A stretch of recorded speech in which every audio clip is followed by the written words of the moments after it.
ముత్యాల మూడు అసలు కరెంట్ కొట్టినాకనే వదిలేసింది.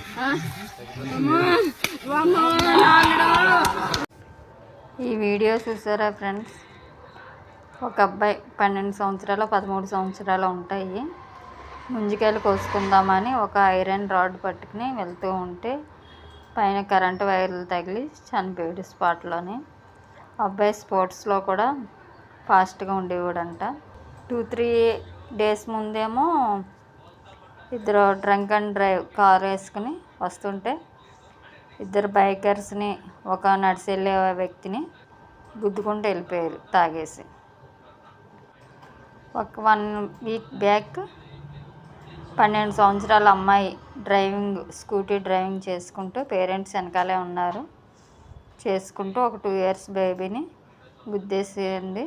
ఆ బాబుకి తీవ్రమైన గాయాలు అవి చనిపోయాడు. ఇక్కడ స్కూటీ నేర్చుకునే అమ్మాయి పేరెంట్స్ తప్ప, లేకపోతే రోడ్డు మీద 2 years బేబీని రోడ్డు మీద వదిలేసిన పేరెంట్స్ని అందామా? Drunk and drive. ఇక్కడ కారు ఇచ్చి పిల్లలకి జాగ్రత్తలు చెప్పలేని పేరెంట్స్ని అందామా? లేకపోతే మిడ్ నైట్ కూడా మందు అమ్మే షాప్ వాళ్ళని అందామా? పోలీసు వాళ్ళు కేవలం రోడ్ల మీద మాత్రమే టెస్ట్ చేయకుండా పబ్బులు, బెల్ట్ షాపుల దగ్గర కూడా కాపలా ఉండి డ్రంక్ అండ్ డ్రైవ్ చేసేవాళ్ళని పట్టుకుంటే బెటర్ ఏమో నా అభిప్రాయం.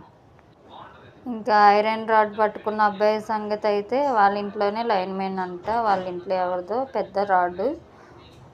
కొంచెం జాగ్రత్తగా ఉండాలి. అటువంటి ఇవ్వకూడదు పిల్లలకి.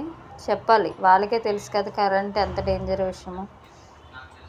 ప్రతి వాళ్ళు మన పిల్లలకి కొన్ని జాగ్రత్తలు చెప్పాలి. అన్నీ స్కూళ్ళలోనే నేర్పుతారని అనుకోవద్దు, మనం కూడా నేర్పించుకోవాలి.